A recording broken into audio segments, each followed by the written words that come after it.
She was just like, now who went and put grapes in the potato salad? I love that so much. Can you do it one more time? Yeah. Oh, God. Now who went and put grapes in the potato salad? Oh, my God. Oh, God. And sometimes you just need to... And sometimes you just gotta break the tension. You got to break the tension. And you don't know how else to do it. And so sometimes you the just tension ask is a simple broken. question like, who put grapes in the potato salad? Or sing a little jingle. Mama makes bright white like the sunlight. Mama's got the magic of Clorox too. I could tell that you're a theater kid because as soon as you did that one note, you went up in your neck. Got to elongate everything. Oh my gosh. I love margaritas. I know. I love it. Got that ruby red upon your pout. Let all our little secrets out. Got those loose lips speaking fast. A reputation built to last. With that dangerous allure and a single glance. It's a sweet romance. Loose lips and lipstick. Loose lips and lipstick. Loose lips and lipstick. Loose lips and lipstick. Hi. Hello. We're back. Did you miss us? Probably not. Did you have a dream about us? Definitely me. I always have a dream about you. Actually, I woke up the other night and I had a dream where you were choking me, but then you were in my bed choking me, so it was crazy. I was also in you. What? Oh my God. Hi, girl. Hi, baby. How are you? I'm not dead yet. Well, guess what it is? Time for another episode of Loose lips and Lipstick with me, one of your Kennedy Ann Scott. and then me, vanity. Just the look on your face anytime I I'm do something so- stupid. I'm so thankful we're talking about trauma and shade today. I've got a lot of it, and it's coming out tonight. Oh, Lord. Oh, my gosh. Well, I'm so glad to see you. It's been so long. Yeah, so long. So long. Not long enough. Not long enough. Never long enough. I was also thinking, though, the other day when you and I were at play and you were smoking, we were out in the front, and those girls came by. Oh God, those what did I girls- say? She put out her hand to shake our hands, and you were like, and I shook her hand first, and then she came over to you, and you shook her hand, and you said, lotion. And I was like, oh my God. And the girl was like, she just kept laughing. And you literally were like, lotion. Give me one margarita. I know, right? I was dying. And I was like, that's a perfect story to start off with today because we're talking about shade. Shade. The shade of it all. Shade. Shady boots. Yeah, I'm excited because I have a feeling I'm gonna lose my cool probably at least once or twice on this topic. It wouldn't be loose lips and lipstick without it. Absolutely not. But also, did you ever do like the shady palm tree or Oh, God. awkward turtle? Awkward turtle. Yeah. I did that one a lot. I always did shady palm tree. Mm. But anyways, today we are talking about the shade of it all. Mhm. What does toxic actually mean in the drag and queer scene? And what does it mean to be messy backstage, have that messy drama? Maybe sometimes we have the mean girls clique. Sometimes we throw shade too much. When is and- too much enough? Exactly. But I feel like sometimes in our community, our toxic level of joking and shade is a little different than, I guess, normal society. You know, I would say that to a degree. Yes. But I also think that as generations are growing up with drag, their level of toxicity is finally matching. If that makes sense. Okay. Like their toxic humor is finally matching. Yes. Well, I feel like there is a lull. So which means that we as queens have to step up our game. Yeah. So we're just gonna get meaner. Yeah. Well, I always do, like, when I'm hosting karaoke on Mhm. Fridays at Lipstick, I always give rules. And so, like, I'll always give out basic rules about, like, rule number 1, know how to fucking read. Yeah. You know, don't come up here, not know how to read. It's embarrassing for you and your first grade teacher. And then always be like, Rule number 2 for the white girls: no more than a chorus. Don't get up here and say shoop and know nothing else. It's embarrassing for our gender. And then my third rule is always, if a drag queen makes fun of you, she likes you. If a drag queen doesn't talk to you, run. Run. Because I think there has to be something said like a little bit of shade is an okay thing. Oh, absolutely. I mean, we all want to be shady at some point. I mean, yeah. But what exactly is shade? I think it depends on who you ask, quite Okay. frankly.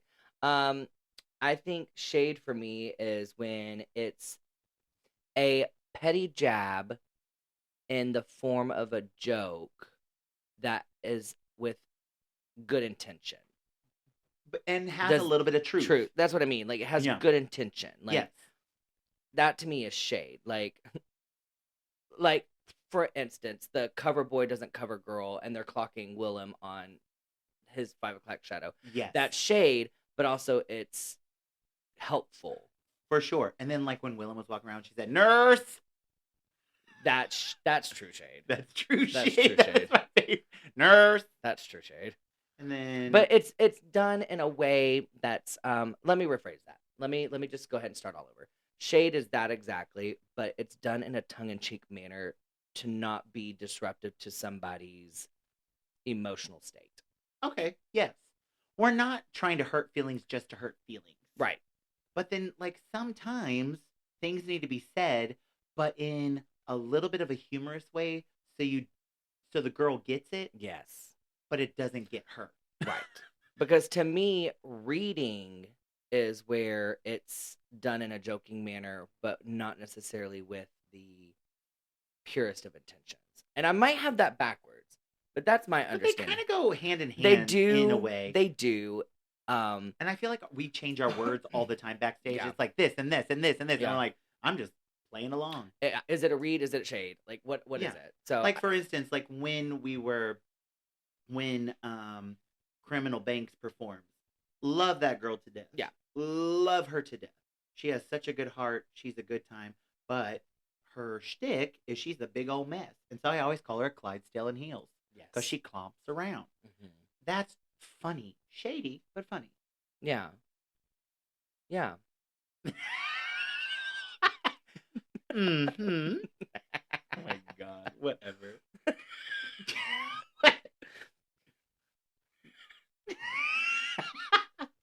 Oh my God. I love us laughing in the Oh, studio. gosh.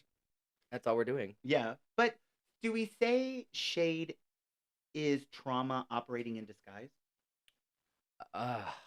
Or is that not, it's not that serious? I think that's too much of a psychoanalyzation, truthfully. I think what it is, let's just get down to brass taxes. Okay. I think it's a bunch of bitchy F slurs with things in places that doesn't belong, Yeah. sweating, uncomfortable, and they see something they don't like and they're just going to call it out. Yeah.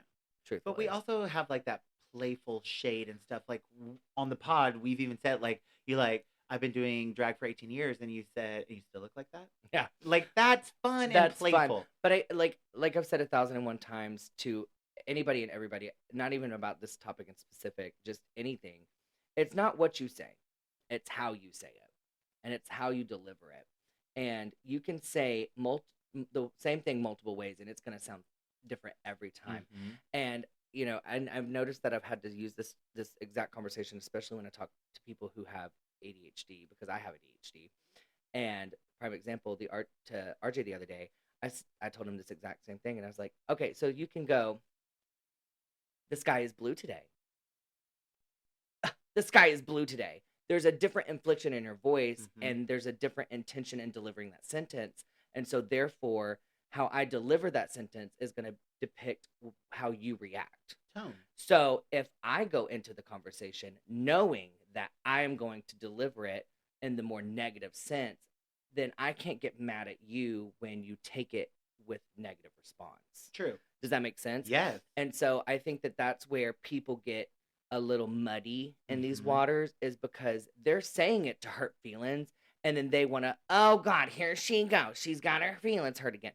Well, no. That's how you exactly intended it to be. Exactly. So don't blame me. Blame your Mm-mm. fucking self. Yes. And if you can't handle it, get out of the kitchen. Correct. But I think there's a point to be said about, like, we can, talk shade all day long, Yeah. and the people can take it however they want. But then when does throwing shade cross the line from a celebrated, like, queer art form into just being a toxic bully? When it becomes very personal. Yes. When it becomes very personal to where there is no definition in one, your delivery, what your intentions are, and what your point is. Like, why did you bring this up? What was the relevance to the conversation being had currently? Yes. You know what I mean? Mm-hmm. So I think that's when it becomes toxic. Yeah. And listen, we're all guilty of it. I myself am guilty of it. I myself am guilty of doing it unbeknownst to myself. Mm-hmm. Projecting. Yeah. It's what I call projecting. No, you're projecting your insecurities out on me. So. Yes. And I think, again, we've all done it. We've all said it. But I think there's something that we kind of do as a community where we kind of go hard on each other as more of a loving tool than it is to just hurt people. Now, people do go way too far. Yes. And I've heard lots of queens go way too Yes. far. And I have participated in jabbing or poking as well. Yeah. But it's not like my main goal. No. My main goal is to never hurt anybody's feelings. I will say that I do believe that there are entertainers out there, some that I have worked with and do work with, that is their goal, is to hurt your feelings. I don't appreciate that. I don't like it when I see it being done. But my personal agenda is not to hurt your feelings. Yeah. By no means. But I do want to be honest and truthful, because I don't want, like, if you're wearing a wonky ass wig. Oh, I'm gonna let you know. Yes. And I'm And gonna let you know in a funny way. And I'm gonna let you know in a shady, funny way. Yes. Because one, sometimes I feel like when we're back in the dressing rooms and stuff, that's where the real show is, like we've talked about before.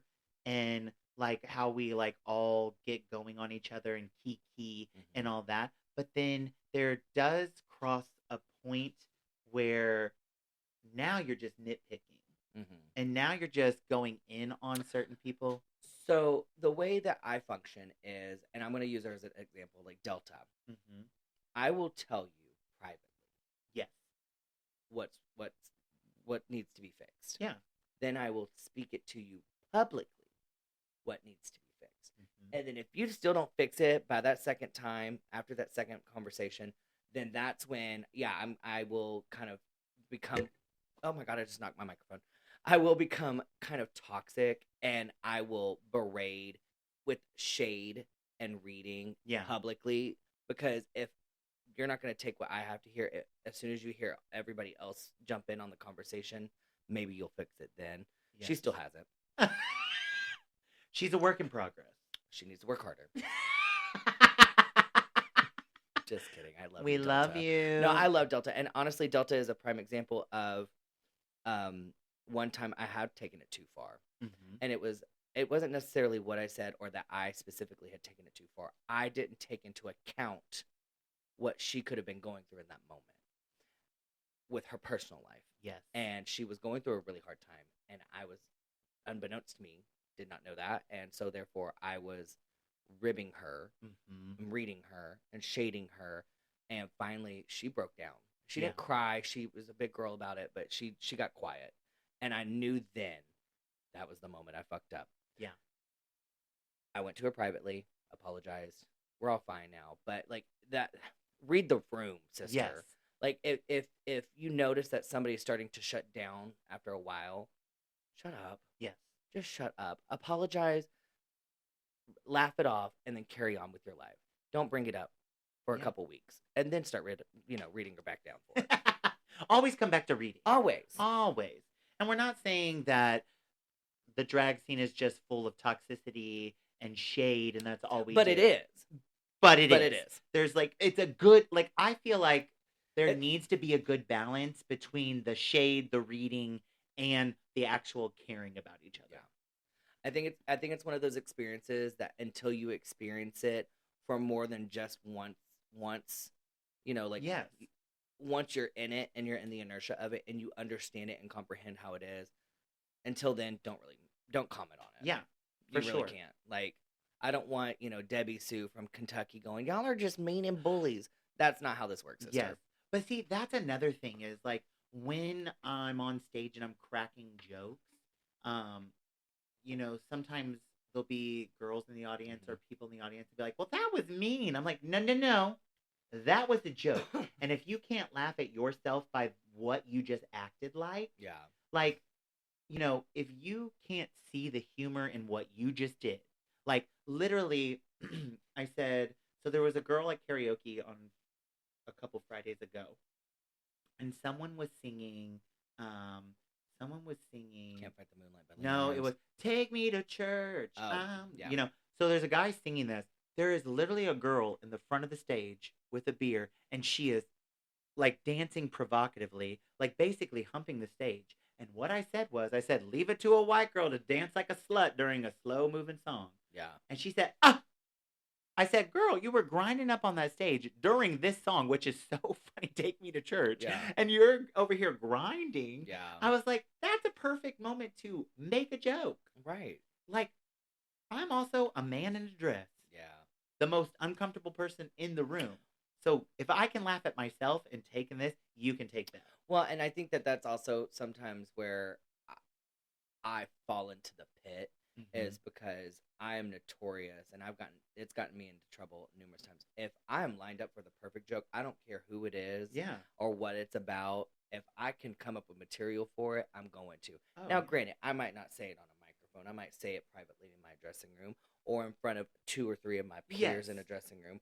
But there has been a time or two where 1 or 2 of my jokes have made it past the dressing room door and to the person I was making them about. And I had to apologize for, which in hindsight I needed to. Yeah. However, it shouldn't have been for their ears to begin with. So therefore, if you're in the dressing room and drag queens are being shady and reading, don't go run and blab your fucking mouth. And that was very pointed. I love it. You know who you are. Oh, I love it. It wears me out, girl. Yeah, read her. Like, ugh. It does wear me out to a certain extent. If I am saying something that is not causing really anybody any harm, yes. Why? You're gossiping at that point. Yeah. Now, if somebody is doing something that is going to harm you, harm me, harm the show, harm, like, harm anything, yes, go run your fucking mouth. But until then, keep it shut. Right? Here we go with the Kill Bill noise. Period. I know, period. My thing is like, sometimes you have to bring humor to... Okay, so there's a queen I work with who takes herself a little too serious, but then doesn't just relax and have a good time. And so sometimes just to loosen her up, I'll throw some shade at her. I'm like, girl, loosen up. You know what you're doing. Yeah. You're doing fantastic. You have grown so much. But I need the stiffness to go. Yes. Right. I need you to have that confidence that I know you have. Yeah.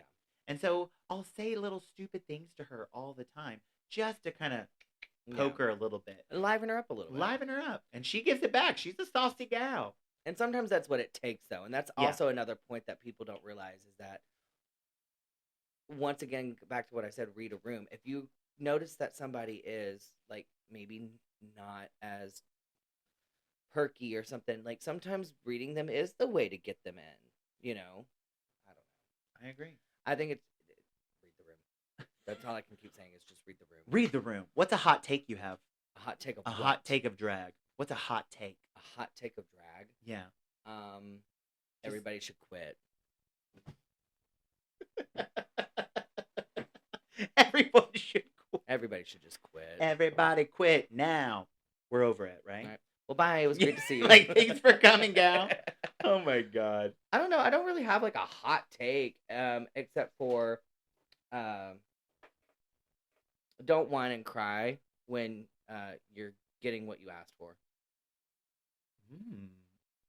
And I mean that in the sense of, like, You wanted the bookings, you wanted the exposure, you wanting, to be with the in crowd, and then now you're here, and now it's too much pressure and it's too much work, and you're always exhausted. I don't got time for that. Yeah. I'm a grown ass man. Yeah, we need to change that to she need a break. Girl. No, she need to quit. This ain't for you, Buki. No, but that's true. Like, my thing is like, also sometimes that we run into is like when you're just trying to give advice, people take it as shade. Yeah. And I'm like, no, I'm just trying to give you advice because I've been there. So my hot take on that, though, Okay. is that I think sometimes people have, what is that word I'm looking for? Not perseverance, not preservation. Perception. People have certain perceptions of you in that moment. And so, like, I have a feeling that another entertainer that I work with, anytime I say something, anything remotely to her, it's done in a sense of to be belittling or mean, or because that's the perspective that she has for me. That she that's, has of that's, you. That's Yeah. her perception of me. Yeah. Is that I'm always out to get her. And I'm not. In fact, quite frankly, I don't really want to be bothered. Yeah. But, yeah. I lost my train of thought. Christmas is coming. What was I saying? You were saying that you don't like really want to be like bothered by it. Oh, You're just like, yeah. That's not your intent. Yeah, it's not my intention. But you're right that like we present ourselves differently to different types of people, but right? also people have different perceptions of us just Exactly. in general. Yes. And so that's what I was saying is like, I think sometimes when you do give a critique or you do shade them in a way that's meant to be jovial or, innocent, no matter how innocent you're trying to be or come across, they're going to take it however they're going to take it. Yeah. So at that point, just let them take it and just They carry can take on. a dick, they can take a joke. I don't know about that. Because I know a lot of bitches who take a lot of dicks and they ain't taking not damn one joke. Ooh. That's a hot take. That is a hot take. What would you say? So someone wrote in a question and said that they wanted this debate. And I have never really heard this. So I want to hear your thoughts on it. Drag brunch is ruining nighttime drag brunch is ruining nighttime club drag. Is that?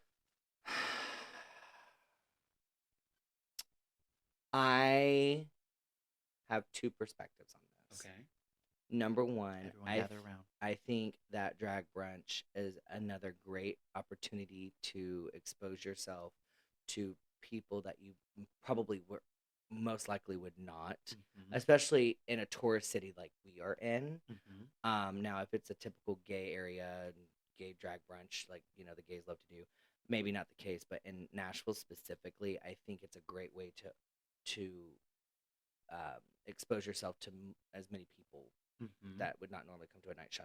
However, I do think that sometimes when girls work the brunch shift and the night shift, I think sometimes certain girls are not equipped to do that. Okay. And so therefore, by the time they get to their shift at nighttime, they're rotted. Yeah, they're cranky. They're They're tired. cranky. They've been they're tired. going. I have been that girl. Same. I have had to work several events in one day, and by the last event, not the most chipper. Pride Pageant 2025. Ooh. I had brunch, and then I had to work on some boards for some of the contestants, and then I had to hang boards and decorate for the give up, and then I had to do the, what is that thing called where they bring them all in? Not sign-ins, but sign-ins. Yeah. And then I had to do the opening number, and then I had to host. Dang. And by the time I got done hosting, I was such a bitch and miserable that they replaced me this year. We could have had it all. We could have had it all, even though I will tell you this, every time I talk about it, everybody says that I was the most entertaining person at that fucking pageant. You're very entertaining, and I love it. Honey. Oof. But, so what about, so here's my thing, too, that's changed with audiences. When audiences come in during the night, I guess, us throwing shade at the audience, that's part of our job, right? Right. Because I feel like lately when people come in and I'm doing my jokes and all that, and I throw a little bit of shade, nothing that they have never heard before, I'm Right. sure, in their life. Oh my gosh. I can't believe you said that. I think a lot of that deals with what their alcohol intake is. Yes. And B, my question is, why do we put on a pedestal certain entertainers that are known as insult comics or Mhm. insult drag queens? Bianca, Bob the Drag Queen, Trixie Mattel, Carmela Marcella. And we're putting these girls on pedestals and we're worshiping them because they're so fucking funny on the microphone. But then as soon as any of the new girls do it, it's, or because we don't have a name. Yeah. Why is that? You become just insulting. And there's a mean. difference between being tongue in cheek. Uh-huh. And I think, like, I'm just gonna call her out for it. I think Deception has mastered it. She does everything in this like tongue in cheek Southern Belle sort of way, so she can Mhm. insult you and then smile, and then it's all a joke, right? Yes.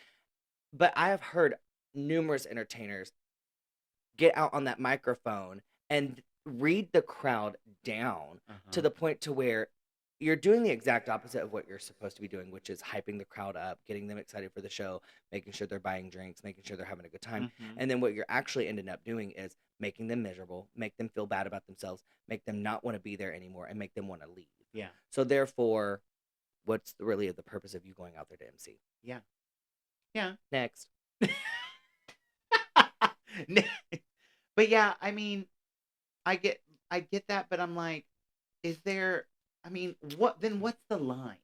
That's where I'm like, that's what I'm trying to get us to, is where is the line from we can say that and it's funny to no.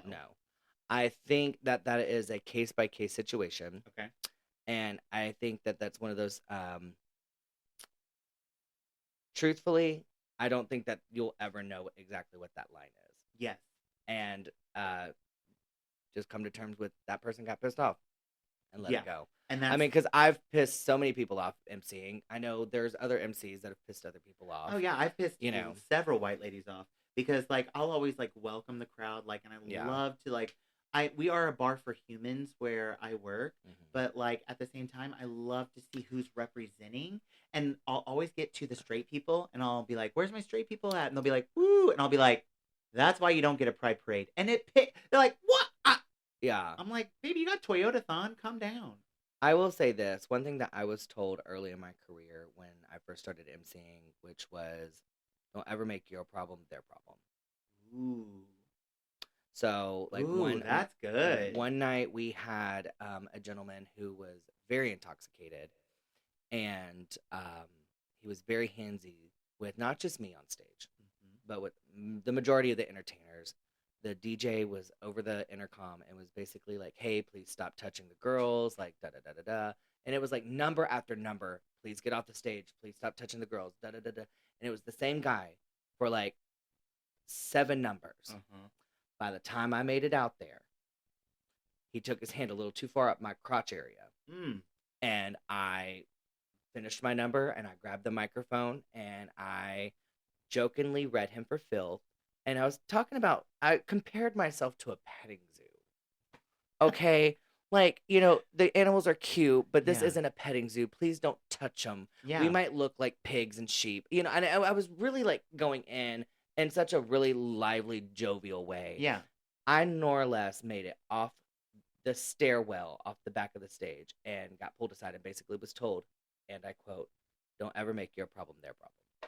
I mean, and it's fair advice. Yeah, it is good advice. But also, leading into another topic that I think is important to discuss, you should not touch a drag queen. We can touch you, but... Okay, but let's talk about that. Why is it okay for us to touch them and not them touch us? Well, I mean, like, first of all, I'm not ever touching anyone inappropriately. But, fair. Like, what I mean is, like, if I want to put my hand on your shoulder to engage in, you know, to give you a moment, fine. But, like, what I mean by, like, don't put your, like, when people sometimes want to, like, oh, let me fix your top, and they try to, like, pull your top up for you, I'm like, I can do that, just tell me. That's when things like that specifically happen, for those of you who are ever wanting to know how to handle that situation, just have them lean in like they're like put the dollar by your face or something to indicate that they have to come close, and then just whisper in their ear, your top is falling down, or you have lipstick on your teeth, Yeah. or whatever the issue is. You don't have to adjust it for them. Let them know. Yeah. But I have a kind of controversial outlook on that. Okay. I have, maybe this is old school, maybe, I don't know. I'm not okay with somebody, let me make this very, very clear. Never to touch me in my private areas, never to squeeze me in a very sexually aggressive manner. Yeah. However, we put ourselves on a pedestal True. and on a platform in the public eye. Yes. We have to understand that when people have libations in their systems, that is most likely going to be a thing. Yeah. That doesn't make it okay. But we have to have the understanding so that way we know how to react appropriately.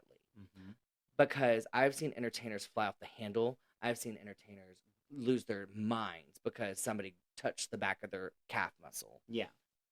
Come on, guys. Yeah. My only Does that make sense? Yes, yes. But my only thing is, like I've experienced where people have touched me inappropriately in my crotch and on my chest, and it's like, would you go to a real woman and just fondle her like that? Maybe. No. Well, some of these people probably, but no, you wouldn't. Like you would. And I agree. But would they? I don't know. But it's kind of like celebrities and paparazzi. Yes.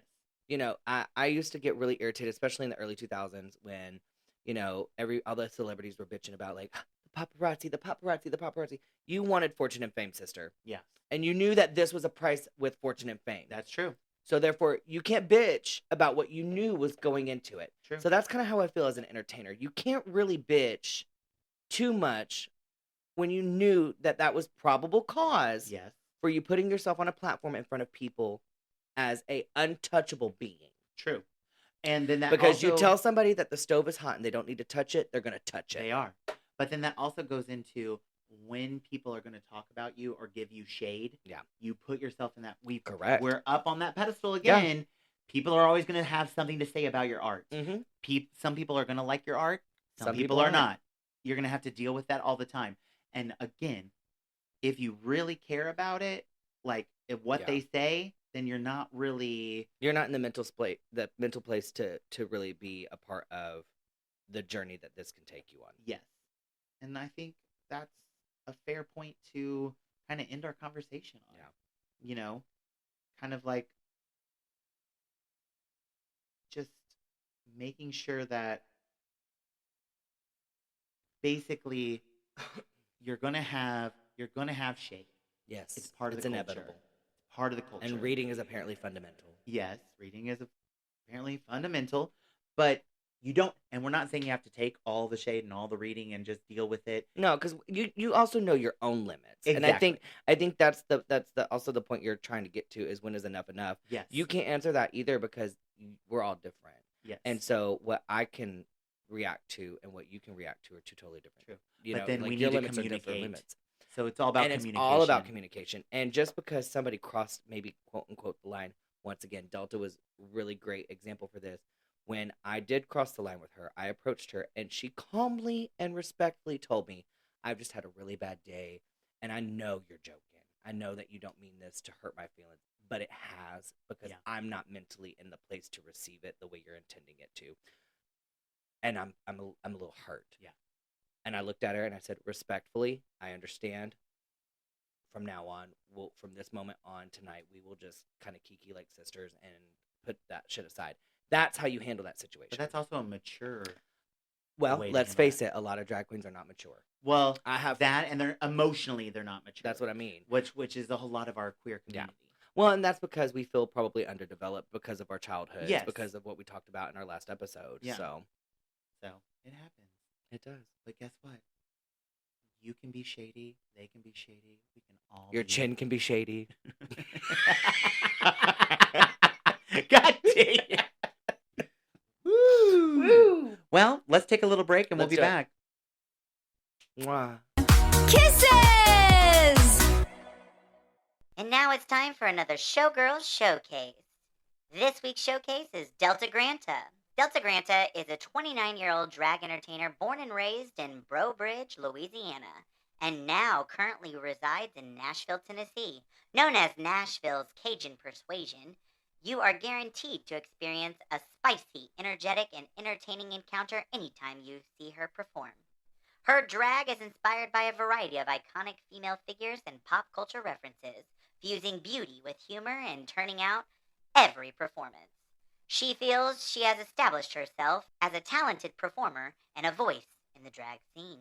Proclaimed the Dancy Dancer by others, she has claimed numerous titles through her career, including Sissy Cycle 4 Twinner, Now That's What I Call Drag Volume 1 winner, 2023 Miss Nashville Gay Pride, 2024 Magic City Regional Entertainer of the Year, and she has had the honor of being the first ever Miss Franklin Pride in 2025. She's competed on a national drag pageant level twice, and she plans to do so in the future.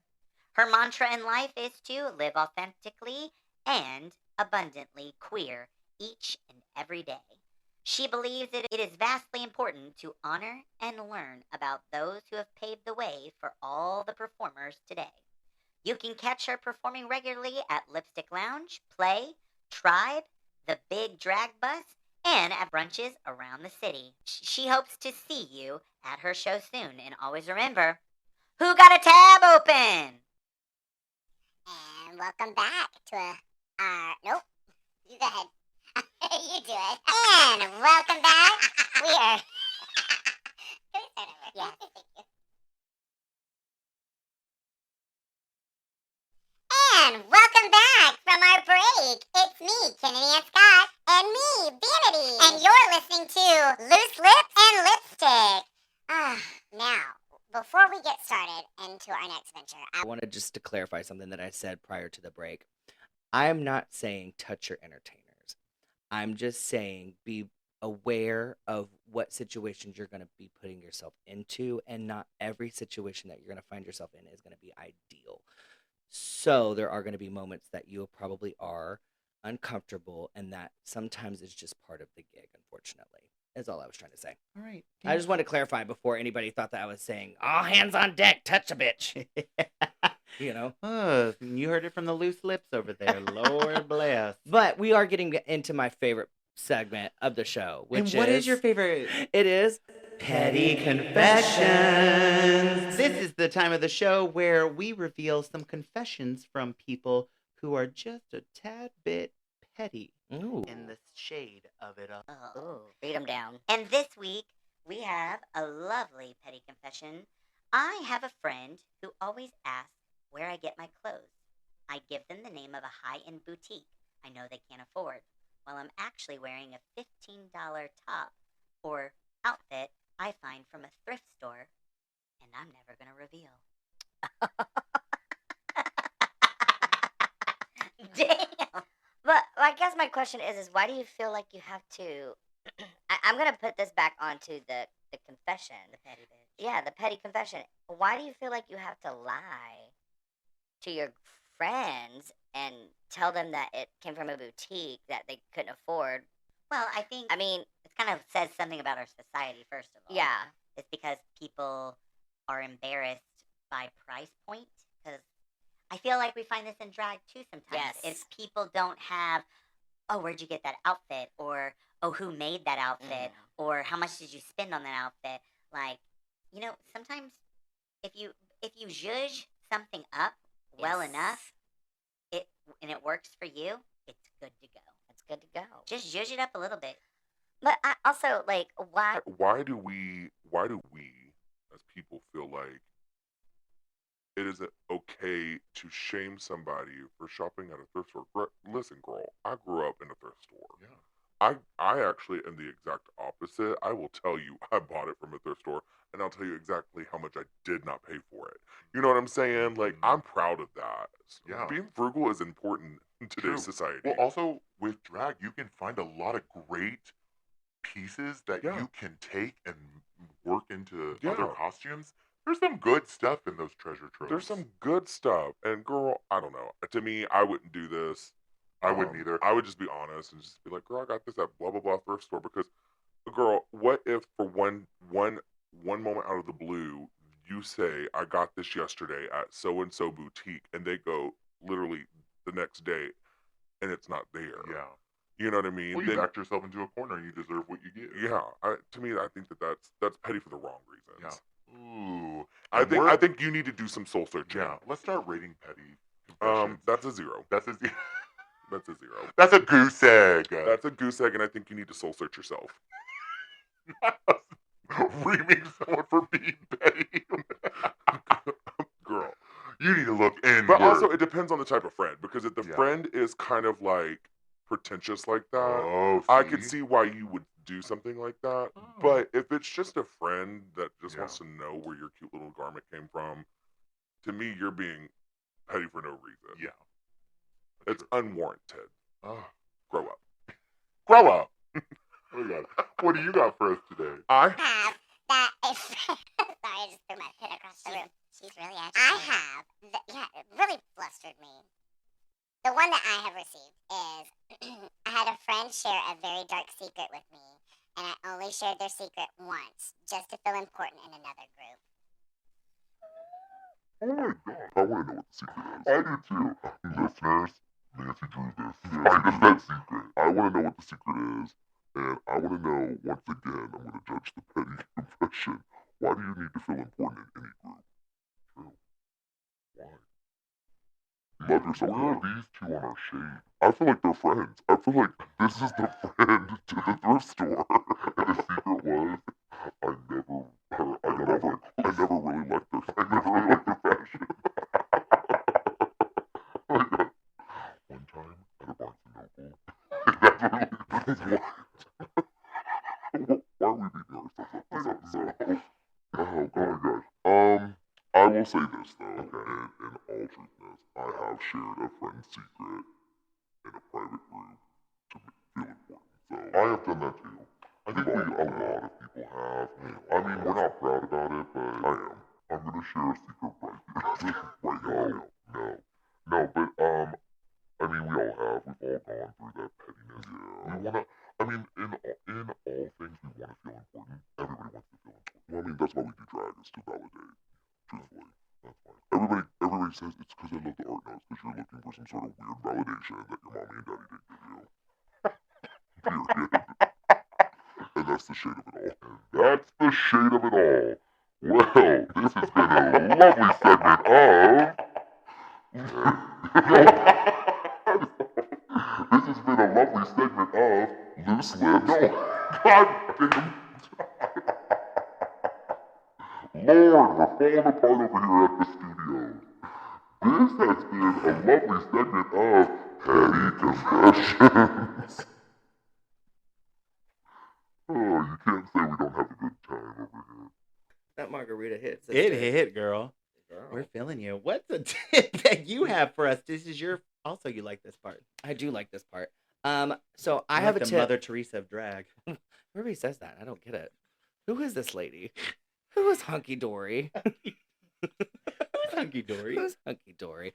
No, my tip is for those girlies and boys who wear multiple tights, multiple layers of tights, take the first 2 at least and cut them into what we call stirrup shape, where your toes are cut out and your heel is cut out.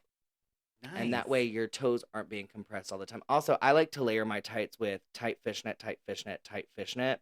Oh. So that way the underlayers with the fishnets underneath the tights will create a little bit of more of a texture. So that way you don't have to wear as many. Oh, thank you for that. Because it'll blur lines that. Yeah. Yeah. That's a good one. Yeah. I'm going to offer the tip is if for some reason you run out of setting spray and you are in a hurry, you left it at home, you need something, you need to take hairspray. And before you put your lashes on, spray your face down. It will create a barrier. So 1, you won't sweat. 2, your makeup won't run. All that kind of stuff. It just kind of stays setting. Got to be glue is probably my preferred, favorite to do yeah. that and preferred. But don't do it with your lashes because it'll create like a little gray dusting and you'll look like dusty Yeah. lash. And that's not cute. But that's my tip for the week. I love that. That was a good Thank you. one. Yours is always good. I don't know about that. I'm just here for the good time. I'm just here for the party and the booze. And we saw it tonight. Shut up. I She wasn't threw her that bad. pen on the floor. She going crazy over here. But if you enjoyed our show, which we hope, I hope you did, we know that those 3 people in the Congo loved it. So we are. Shout out to the Congo. Yes, thank you. We are number 2. Please don't cut off our arms. Yeah. Damn.